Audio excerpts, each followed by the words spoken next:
अस्सलामुअलैकुम स्टूडेंट्स, कैसे हैं आप सब। मेरा नाम है बिस्मा असगर और आप और मैं मिलके पढ़ रहे हैं सॉल्ट्स को, जिसमें हम उसकी टाइप्स डिस्कस कर चुके हैं, कुछ प्रॉपर्टीज़ देख चुके हैं, मैन्युफैक्चरिंग देख चुके हैं। आज हम जाएंगे वन स्टेप फर्दर और कुछ पढ़ेंगे सॉल्ट के यूजेस। हमारी बुक में टोटल 11 यूजेस दिए हुए हैं, लेकिन हम आज सिर्फ 5 यूजेस को डिस्कस करेंगे। 5 या 6 ही करेंगे, इससे ज़्यादा नहीं, और देखेंगे कि सॉल्ट के यूजेस क्या क्या है और किस तरह से उनको याद रखना है। तो आए चलते हैं लेक्चर की तरफ। तो जी स्टूडेंट्स, आज हम जिस चीज़ को पढ़ने लगे हैं वो है सॉल्ट्स के यूजेस। मैंने आपको समझाया था कि केमिस्ट्री में जब भी कोई चीज़ आप पढ़ने लगें तो एक तो उसकी डेफिनेशन इंपॉर्टेंट है, प्रिपरेशन इंपॉर्टेंट है, प्रॉपर्टीज़ इंपॉर्टेंट है, साथ ही साथ उसके यूजेस बहुत इंपॉर्टेंट है। ये 4-5 चीज़ें जिस स्टूडेंट को पूरी की पूरी आती हो ना, उसके लिए बहुत आसान होता है पूरी केमिस्ट्री को समझना। यही बेसिक्स होती है केमिस्ट्री की, लेकिन आपको लगता है पता नहीं कितनी डिफरेंट चीज़ें हैं जो हमें समझ में नहीं आएंगी। मुश्किल नहीं होती, चीज़ें आसान होती हैं। हम चलते हैं यूजेस ऑफ सॉल्ट्स की तरफ। और यूजेस ऑफ सॉल्ट्स, क्योंकि इसके फार्मूले कुछ इस तरह के हैं, हर सॉल्ट का डिफरेंट फार्मूला दिया है, हर सॉल्ट का डिफरेंट यूज़ दिया हुआ है। कुछ स्टूडेंट्स बेचारे हो जाते हैं इसमें कंफ्यूज और समझते हैं कि बहुत ही मुश्किल चीज़ें हैं। आराम आराम से लेके जब भी आप चलेंगे ना, याद करने के लिए, मेमोराइज करने के लिए, जब भी चीज़ों को आराम से लेके चलेंगे तो आपको बहुत अच्छी याद होगी। तो सबसे पहले हम इनके यूजेस से स्टार्ट करते हैं। जो हमारे पास पहला सॉल्ट है वो है सोडियम क्लोराइड। फेमस सॉल्ट, हमारा टेबल सॉल्ट। कितनी दफ़ा इसकी बात की, याद होगा आपको। It is commonly used as a table salt. अभी हमने बात कर ली टेबल सॉल्ट है, इसको टेबल सॉल्ट के मतलब खाने के लिए यूज़ किया जाता है। आगे देखें, for cooking purposes, cooking purposes में भी वही बात आ गई कि खाने बनाने के लिए भी इसको यूज़ किया जाएगा। It is also use for deicing roads in winter. ये वाली बात बहुत इंपॉर्टेंट है स्टूडेंट्स। क्यों? क्योंकि आपके पास यहाँ पे जो ऐसे एरियाज हैं ना जहाँ पे बहुत ज़्यादा आइस होती, स्नो पड़ती है, जहाँ बहुत ज़्यादा, वहाँ पे ये होता है कि रोड्स पे क्योंकि स्नो बहुत ज़्यादा इकट्ठी हो जाती है, तो उस स्नो को ख़त्म करने का, हटाने के लिए कोई ना कोई तो फिर सोल्यूशन निकालना पड़ता है। आपका जो टेबल सॉल्ट है वो बहुत काम आता है। वो किस तरह काम आता है कि स्नो के ऊपर जब टेबल सॉल्ट डाल देते हैं ना, तो आइस ख़त्म होना शुरू हो जाती है, वो स्नो ख़त्म होना शुरू हो जाती है। इसीलिए बहुत ज़्यादा वेस्टर्न कंट्रीज़ में बहुत ही ज़्यादा अमाउंट में सॉल्ट यूज़ किया जाता है रोड्स की डी आइसिंग करने के लिए। वरना रोड्स ब्लॉक हो जाते हैं ना, अगर बहुत ज़्यादा स्नो उनके ऊपर पड़ी रहे।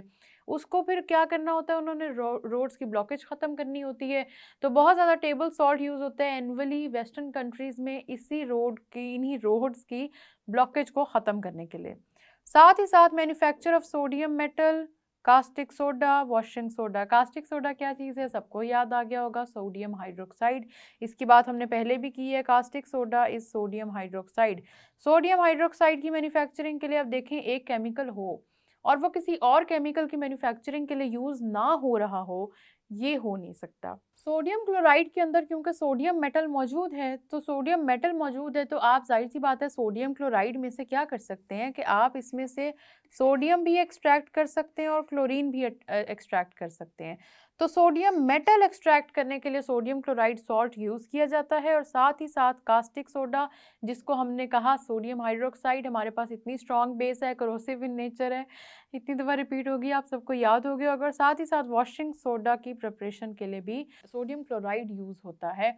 ये बात आप लोगों ने याद रखनी है। तो सोडियम क्लोराइड के क्या क्या यूजेस पढ़ लिए कि ये टेबल सॉल्ट में यूज़ होता है, कुकिंग पर्पसेस के लिए है, विंटर में आइसिंग, डी आइस कर देता है रोड्स को, और साथ ही साथ कुछ चीज़ों को प्रिपेयर करता है जिसमें सोडियम इन्वॉल्व है, सोडियम मेटल को प्रिपेयर कर लेगा, कास्टिक सोडा सोडियम हाइड्रोक्साइड को प्रिपेयर कर लेगा, और साथ ही साथ वॉशिंग सोडा को भी प्रिपेयर करेगा। सोडियम क्लोराइड का ये जो फॉर्मूला है, ये जो मॉलिक्यूलर फार्मूला, इसको याद रखना है। वैसे तो सबको याद होगा कि, लेकिन अभी क्योंकि आगे हमारे पास और भी सॉल्ट्स आएंगे ना, फिर मैं आपसे पूछूंगी याद हो रहे हैं कि नहीं। याद रखने मुश्किल चीज़ें नहीं है, 3-4 दफ़ा जब आप लिखेंगे बड़े आराम से ये याद हो जाएंगी। फिर बात करते हैं सोडियम कार्बोनेट की। सोडियम कार्बोनेट हमारे पास सेकंड सॉल्ट है, और सोडियम कार्बोनेट में सोडियम होगा और कार्बोनेट होगा, ये बात तो हमें ऑलरेडी पता है। तो सोडियम है इसमें, साथ ही साथ कार्बोनेट है। कार्बोनेट होता है CO3। इसका दूसरा नाम है सोडा ऐश, ये बात याद रखनी है। सोडा ऐश सोडियम कार्बोनेट का दूसरा नाम है। MCQ पॉइंट ऑफ व्यू से इसका फॉर्मूला भी इंपॉर्टेंट है, इसका सेकेंड नेम भी इंपॉर्टेंट है। यूजेस देख लेते हैं। It is use for the manufacture of glass, detergents, pulp and paper, and other chemicals. Glass भी मैन्युफैक्चर होगा, डिटर्जेंट्स भी मैन्युफैक्चर होंगे, पल्प भी, पेपर भी। एसिड के यूजेस पढ़े थे तो मैंने आपको एक चीज़ समझाई थी कि कुछ यूजेस होते हैं जो बहुत कॉमन होते हैं, जो बार बार यूज़ हो रहे होते हैं, वो काफ़ी ज़्यादा चीज़ें होती हैं जिनके सेम यूजेस होते हैं। सॉल्ट्स में भी ऐसा ही है। ये जो हमने पढ़े ना, ग्लास, डिटर्जेंट, पेपर, पल्प, ये वाले जो 4-5 है ना, ये नाम आपने याद रखने हैं, क्योंकि आप देखेंगे कि मोस्टली सॉल्ट्स में यही चीज़ें हैं। मोस्टली सॉल्ट्स इसी पर्पस के लिए यूज़ किए जाते हैं। तो ग्लास, डिटर्जेंट्स, पेपर, पल्प याद हो गया। याद रखना है इसको, glass, detergents and paper pulp की मैन्युफैक्चरिंग के लिए यूज़ होगा। और साथ ही साथ हर salt, every salt will be used to manufacture any other chemical, चाहे वो कोई भी सॉल्ट हो। पेपर में याद ना आ रहा हो कि यूज़ क्या है और शॉर्ट क्वेश्चन आ जाए कि यूज़ लिखें ऑफ दिस सॉल्ट, एक चीज़ लाजमी लिख दीजिएगा हर सॉल्ट के लिए कि it is used to manufacture another salt. क्यों? क्योंकि हर चीज़ कोई ना कोई और चीज़ मैन्युफैक्चर करने में आपकी हेल्प तो करेगी। ठीक है, तो आप लोगों ने क्या लिख देना, it is used to manufacture another salt. Sodium chloride की बात की थी, तो सोडियम मेटल इसकी वजह से हम मैन्युफैक्चर कर रहे थे, कास्टिक सोडा कर रहे थे और वॉशिंग सोडा कर रहे थे। अब हम जब बात करेंगे सोडियम कार्बोनेट की, तो ग्लास, डिटर्जेंट, पेपर, पल्प के साथ-साथ हम बात करेंगे अदर केमिकल्स की भी। लेकिन हमने देखें आपको कंफ्यूज नहीं किया, अदर केमिकल्स में नाम नहीं लिखे हमने अदर केमिकल्स के, बस इतना बता दिए ग्लास, डिटर्जेंट, पेपर, पल्प, ये 4 चीज़ें भूलनी नहीं है अब आपने। आगे चलते हैं और आगे हम बात कर रहे हैं सोडियम कार्बोनेट वॉशिंग सोडा की। अब देखिए, सोडा ऐश और चीज़ है, वॉशिंग सोडा और चीज़ है। सोडा ऐश में सिर्फ सोडियम कार्बोनेट है, लेकिन इसी सोडियम कार्बोनेट के साथ जब आप डेकाहाइड्रेट मतलब 10 वाटर मॉलिक्यूल्स लगा देंगे तो ये आपके पास एक और सॉल्ट बन जाएगा जिसको कहते हैं वॉशिंग सोडा। ये सोडियम कार्बोनेट जिसके साथ 10 वाटर मॉलिक्यूल्स लगे, अभी अभी हमने पढ़ा कि सोडियम क्लोराइड से भी मैन्युफैक्चर हो सकता है। ये देखें, पढ़ा क्या नहीं पढ़ा? Washing soda. चीज़ों को कोरिलेट किया करें। केमिस्ट्री में कोरिलेशन से बहुत ज़्यादा चीज़ें हेल्प आउट हो जाती हैं, बहुत ज़्यादा चीज़ें काम आ जाती हैं। सोडियम क्लोराइड हमने यूज़ किया वॉशिंग सोडा को प्रिपेयर करने के लिए, और थर्ड ही सॉल्ट हमारा वॉशिंग सोडा है, जिसमें क्या है, फ़र्क सिर्फ इतना है कि सोडियम कार्बोनेट सिर्फ जो आपका है ना सोडा ऐश, उसमें सिर्फ सोडियम कार्बोनेट है। जो आपका वॉशिंग सोडा है, वॉशिंग से याद रख लें, वॉशिंग किस चीज़ से होती है, वाटर इंपॉर्टेंट है, तो सोडियम कार्बोनेट वॉशिंग सोडा तब बनेगा जब इसके अंदर वाटर अटैच हो जाएगा। वाटर के कितने मॉलिक्यूल्स हैं, वो 10 है, ये बात याद रखनी है, ये 10 मॉलिक्यूल्स बहुत इंपॉर्टेंट है। इसका यूजेस देख लेते हैं। इसका यूजेस है, it is used as cleaning agent for domestic and commercial uses. Cleaning agent के लिए ये यूज़ होगा, ये बात आप लोगों ने याद रखनी है। वॉशिंग सोडा है, वॉशिंग से भी मैंने आपको बताया, वॉश करने के लिए किसी भी चीज़ को, सफाई सुथराई के लिए आप लोगों ने याद रख लेना है कि इसके अंदर वाटर अटैच्ड है, इसलिए ये यूज़ होता है क्लीनिंग एजेंट्स के तौर पे। इससे हम डोमेस्टिक और कमर्शियल बहुत जगहों पे ऐसे यूज़ करते हैं जहाँ पे क्लीनिंग की जा सके, सफाई वाले काम किए जा सकें। ठीक है, फॉर सॉफ्टनिंग ऑफ वाटर आपको मैंने बताया था, वाटर 2 तरह का होता है, एक होता है हार्ड वाटर, एक होता है सॉफ्ट वाटर। डिटेल में जाएंगे, अभी के लिए इतनी ही डिटेल काफ़ी है कि हमारे पास सॉल्ट्स के बहुत सारे यूजेस हैं। तो for softening of water hard water होगा, उसको सॉफ्ट करने के लिए वॉशिंग सोडा ऐड किया जाता है। और साथ ही साथ in the manufacture of chemicals like caustic soda, sodium hydroxide पहले ही बात कर ली, कास्टिक सोडा तो आप सबको पता है। आगे देखें, borax, glass, soap and paper. Paper तो ना हो ऐसा हो नहीं सकता, सोप भी हो गया, पेपर भी हो गया। क्लीनिंग एजेंट्स की क्योंकि हम बात कर रहे हैं ना, तो सोडियम कार्बोनेट के साथ जब वाटर अटैच किया, वॉशिंग सोडा बनाया, तो क्लीनिंग एजेंट्स के तौर पे जो इसको यूज़ करना है ये आप लोगों ने याद रख लेना है। इसके अलावा कास्टिक सोडा सोडियम क्लोराइड से भी प्रिपेयर कर रहे हैं हम, और वॉशिंग सोडा से भी प्रिपेयर कर रहे हैं, तो ये बात आपने याद रखनी है। ये दो ऐसे यूज, ये एक ऐसा यूज़ है जो 2 सॉल्ट्स में कॉमन है। ठीक है, फिर आ जाता है बोरैक्स। बोरैक्स एक केमिकल कंपाउंड है और ये केमिकली मैन्युफैक्चर किया जाता है। इसकी डिटेल अभी आपको पढ़ने की ज़रूरत नहीं है, इतनी डिटेल भी ना पढ़ें कि आपसे जो काम की चीज़ें हैं वो स्किप हो जाएं। बोरैक्स बस ऐसे ही नाम याद कर लें। ग्लास की बात हमने पहले भी की, जब सोडियम कार्बोनेट की बात की। ग्लास प्रिपेयर होता है, सोप प्रिपेयर होता है, पेपर प्रिपेयर होता है। मैंने कहा था कुछ यूजेस कॉमन होते हैं, उनको एज इट इज़ याद कर लो। तो 3 हमें अभी अभी याद हो गए। सोडियम क्लोराइड सबसे पहले हो गया। सोडियम क्लोराइड ने क्या किया, कुकिंग पर्पसेस में यूज़ हुआ, टेबल सॉल्ट है, डी आइसिंग ऑफ रोड्स के लिए यूज़ होगा, और साथ ही साथ ये सोडियम मेटल को मैन्युफैक्चर करेगा, कास्टिक सोडा को मैन्युफैक्चर करेगा, और वॉशिंग सोडा को। वॉशिंग सोडा से ही बात आगे लेके चलते हैं। वॉशिंग सोडा हमारा थर्ड सॉल्ट है जो हमने पढ़ा, जिसके अंदर सोडियम कार्बोनेट और साथ 10 वाटर मॉलिक्यूल्स अटैच हुए हुए हैं। इसने क्लीनिंग पर्पसेस के लिए यूज़ होना है, सोप, ग्लास, पेपर, बोरैक्स और सोडियम हाइड्रोक्साइड, साथ ही साथ ये वाटर की सॉफ्टनिंग के लिए भी यूज़ होता है। जो दूसरा सॉल्ट पढ़ा हमने वो है सोडियम कार्बोनेट, जिसका नाम है सोडा ऐश। नाम बहुत इंपॉर्टेंट है, एमसीक्यू में पूछे जा सकते हैं। सोडा ऐश आपके वही ग्लास, डिटर्जेंट, पेपर, पल्प, ये 4 चीज़ें मैंने आपको याद कराई और साथ ही साथ मैंने आपको कहा हर किसी में लिख दें it is used to manufacture different chemicals, क्योंकि हर सॉल्ट इसके लिए यूज़ होता है। ठीक हो गया, आगे चलते हैं जी। फिर हमारे पास चौथा जो आता है सॉल्ट वो है सोडियम सल्फेट। सोडियम सल्फेट, अब फॉर्मूला तो मुश्किल नहीं है, हमने जब नेमिंग की हमने इस बात को पढ़ा भी है ना कि फॉर्मूले मुश्किल नहीं है। देखें, सोडियम आपके पास मेटल है, इसके ऊपर होगा पॉजिटिव का चार्ज। सल्फेट आपके पास नेगेटिव रेडिकल है, इसके ऊपर होगा 2 माइनस का चार्ज। ठीक है, जब आप इन दोनों को मिलाएंगे तो सोडियम और सल्फेट को जब आपने एक ही जगह पे रखा, इसका पॉजिटिव चार्ज सल्फेट के साथ लिखा आएगा और सल्फेट का 2 नेगेटिव सोडियम के साथ लिखा आएगा। तो रिजल्टेंट क्या बन जाएगा, यहाँ पे होगा एक क्रॉस, और क्रॉस होने की वजह से जो रिजल्टेंट कंपाउंड आपके पास बनेगा वो होगा Na2SO4। ये हमने पहले ही पढ़ा हुआ है, तो सोडियम सल्फेट देख लें, नाम से भी आपको याद आ जाएगा। सोडियम है और सल्फेट है, और किस तरह से नंबरिंग करनी है हमें उनके चार्जेस पता होने ज़रूरी है। चार्जेस कोई हमने इतने ज़्यादा तो पढ़े नहीं है। सोडियम मेटल है, फर्स्ट ग्रुप का एलिमेंट है, +1 का चार्ज है। सल्फेट एक आइन है, रेडिकल है, उसके ऊपर -2 का चार्ज होता है। ये बात आप सबने याद रखनी है। तो सोडियम सल्फेट का देख लेते हैं यूज़ किया। It is used for the manufacture of glass, paper and detergents. Same चीज़ें हैं। मुझे बता दें इसमें से कौन सा यूज़ डिफरेंट है। ग्लास पेपर तो मैंने आपको पहले ही याद करवा दिया कि कुछ चीज़ें होती हैं जिनके बड़े सेम यूजेस होते हैं। हमने कहाँ पढ़ा, सोडा ऐश में ग्लास पेपर, ग्लास और पेपर सोडा ऐश में भी आपने पढ़ा, फिर आपने सोडियम कार्बोनेट वॉशिंग सोडा में भी पढ़ा, और अब आप देखें इसको सोडियम सल्फेट में भी पढ़ रहे हैं। 3 ऐसे सॉल्ट्स हैं आगे पीछे जिनके यूजेस सेम है। अगर आपको ज़्यादा नहीं भी याद रहता तो मुझे बताएं, इतना तो पेपर में लिख सकते हैं ना कि ग्लास पेपर इनसे मैन्युफैक्चर हो जाएगा।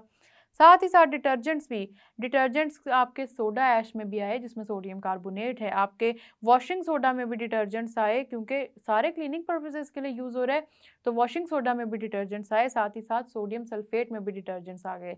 सेम चीज़ें, कुछ भी नई बात नहीं है, वही सेम चीज़ें हैं जो आप लोगों ने याद रख लेनी है। नेक्स्ट हमारे पास जो सॉल्ट है वो है सोडियम सिलिकेट। सोडियम सिलिकेट याद रख लें, सोडियम आपके पास ये है, सोडियम मेटल है। सिलिकेट कहते हैं जब सिलिकॉन और ऑक्सीजन एक दूसरे के साथ कंबाइन होते हैं। ठीक है, ओवरऑल जो इसके ऊपर चार्ज है ये है सोडियम सिलिकेट। ठीक है, ओवरऑल जो इसके ऊपर चार्ज है वो होता है माइनस का चार्ज आ जाता है सिलिकेट के ऊपर, और आपके पास सोडियम का जो चार्ज होता है वो है +1 का। ये चीज़ आपने याद रखनी है। जब इनको मिलाना है, क्रॉस करें, ज़रा खुद करें और देखें आपको समझ आती है कि सोडियम सिलिकेट इसका नाम किस तरह से आया है। सोडियम सिलिकेट की हम बात कर रहे हैं और अब हम बात करेंगे इसके यूजेस की। Detergents, cleaning agents, adhesives. Adhesives का मतलब होता है चीज़ों को जोड़ना, चीज़ों को अटैच करना, जिस तरह ग्लू होती, गम स्टिक होती है जिस तरह, तो एडेसिव्स वो चीज़ें होती हैं जो जोड़ती हैं। ठीक है, तो अब आपने डिटर्जेंट्स भी पहले पढ़े, क्लीनिंग एजेंट्स भी पहले पढ़े, तो चौथे में सिर्फ क्या नई चीज़ है, एडेसिव्स। तो मुश्किल है कोई याद करना। अभी तक तो आप देखें सॉल्ट्स के जो फॉर्मूले हैं वो भी बहुत आसान है। क्या है, सोडियम क्लोराइड है ना, NaCl है। सोडियम कार्बोनेट है, सोडियम और कार्बोनेट अटैच होंगे, ये भी बात हमने पहले की हुई है। फिर क्या है, वॉशिंग सोडा है, सोडियम कार्बोनेट के अंदर 10 वाटर मॉलिक्यूल्स मिला दो, वॉशिंग सोडा बन जाएगा, नथिंग न्यू। चौथी क्या चीज़ है, सोडियम सल्फेट, सोडियम के साथ सल्फेट मिला दो, नथिंग न्यू। फिर सोडियम सिलिकेट है, सिलिकेट का मैं आपको बस कह रही हूँ कि आप लोगों ने नाम याद कर लेना। 4 नाम आपको आते थे, 5वां आपने याद कर लिया, और जैसे ही आपने 5वां नाम याद किया तो आपने देखा कि डिटर्जेंट्स, क्लीनिंग एजेंट्स, एडेसिव्स, ये इन सब में इकट्ठे यूज़ हो रहे हैं। साथ ही साथ किसी चीज़ का यूज़ याद ना आए तो स्टूडेंट्स आपने लिख देना है कि it is used to manufacture other chemicals. बहुत से, क्योंकि ये सभी केमिकल्स हैं जिनकी बात करें, ये सब केमिकल्स हैं, तो इस तरह से आप बड़े आराम से इसके यूजेस को समझ लेंगे। 5 अभी तक हमने पढ़े हैं, इनके यूजेस इंपॉर्टेंट हैं, पेपर में आ जाते हैं, पूछा जा सकता है। शॉर्ट क्वेश्चन में यूजेस ऑफ सॉल्ट पूछे जा सकते हैं, या कोई भी यूज़ दे के MCQ में पूछा जा सकता है। तो लाजमी इसको याद रखना है आपने। 5 सॉल्ट्स पढ़े हैं, ज़्यादा एक लेक्चर में लेके मैं नहीं चलूँगी ताकि आपको याद रह जाएँ। ठीक है, तो जो 5 सॉल्ट्स पढ़े हैं आपने देखे हैं, इनके यूजेस कितने सिमिलर हैं। सोडियम क्लोराइड का यूज़, उसके बाद सोडियम कार्बोनेट का जिसका नाम सोडा ऐश है, नाम नहीं भूलने, सोडा ऐश। सोडियम कार्बोनेट का नाम है वॉशिंग सोडा, उसी सोडियम कार्बोनेट का नाम है जब उसके अंदर वाटर अटैच कर दो। वाटर के कितने molecules, 10 molecule. Sodium sulphate, sodium है और सल्फेट है, फिर सोडियम सिलिकेट है। क्या सबके अंदर सोडियम नहीं है? कितने कॉमन है ये सारे के सारे, देखा आपने? तो आप लोगों ने इनके ये जो कॉमन यूजेस हैं, जो एक जैसे यूजेस हैं, इनको नहीं भूलना। इनके जो यूजेस हैं वो बहुत ही सेम है। अदर केमिकल्स की मैन्युफैक्चरिंग के लिए सोडियम है तो सोडियम मेटल हो जाएगा। सॉल्ट आपको हमेशा याद रहना चाहिए, NaCl को याद रख के। सोडा ऐश को देख के आपको डिटर्जेंट्स हमेशा याद रहने चाहिए। वॉशिंग सोडा को देख के क्लीनिंग पर्पसेस याद रहना चाहिए हमेशा, और बोरैक्स वगैरह साथ वैसे ही लिख दीजिएगा। सोडियम सल्फेट को देख के रिपीट पे लिखे हैं चीज़ें, ग्लास, पेपर एंड डिटर्जेंट्स, और साथ ही साथ सोडियम सिलिकेट को देख के वही रिपीट पे चीज़ें, लेकिन एक और चीज़ आ जाएगी, एडहेसिव्स। तो ये 5 हैं जिनके अंदर सोडियम है। एक और भी है सोडियम क्लोरेट, उस पे भी चलेंगे, लेकिन अभी हमारे पास सोडियम और भी हैं। अभी तक मैं चाहती हूँ कि आप इन्हीं को अच्छी तरह से रिवाइज़ करें और आपको पता हो कि इन 5 सॉल्ट्स के यूजेस क्या हैं। साथ ही साथ एक और टास्क है आपके लिए, आपने ये जो फॉर्मूले इन सॉल्ट्स के पढ़े हैं, इनको बनाने की कोशिश करें। अलहदा से लें पॉजिटिव आइंस को और नेगेटिव आइंस को, ठीक है? इन पॉजिटिव और नेगेटिव आइंस को इकट्ठा लें, कंबाइन करें और सॉल्ट बनाने की कोशिश करें, और देखें कि क्या आप वो फार्मूला डिराइव कर पाते हैं जो इनमें लिखे हुए हैं। इस टास्क से होगा ये कि आपको इनके नेगेटिव चार्जेस और पॉजिटिव चार्जेस याद रहेंगे, वही इंपॉर्टेंट है आपके लिए सॉल्ट फॉर्मेशन में। तो एक दफ़ा इनकी प्रैक्टिस करें, ये आपका टास्क है, आप बैठें इसकी प्रैक्टिस करें और देखें कि क्या आप ये सारे फार्मूलाज बना सकते हैं, और साथ ही साथ इन 5 यूजेस को भी याद करें। तो जी स्टूडेंट्स, देखा आपने कितना आसान था। देखें यूजेस जो है ना वो याद करने में मुश्किल हो सकती है, मैं ये नहीं कहूँगी कि आपके लिए बड़ा इजी होगा, लेकिन इसको इजी बनाने का तरीका ये है कि जब भी आप सॉल्ट के कोई भी रिएक्शंस लिख रहे होते हैं ना, तो कोशिश किया करें इन्हीं यूजेस को अपने माइंड में दोबारा रिपीट करें। जब भी आप किसी रिएक्शन से सॉल्ट बनाएं तो सोचें कि क्या हमने उसका कोई यूज़ पढ़ा था, फिर उस सॉल्ट को उसके साथ कंबाइन करें और उसके यूज़ को याद करें। इस तरह आपके लिए याद रखना बहुत आसान हो जाएगा। अभी यूजेस और भी हैं, लेकिन उनके लिए हम मिलेंगे नेक्स्ट लेक्चर में। तब तक के लिए अल्लाह हाफिज़।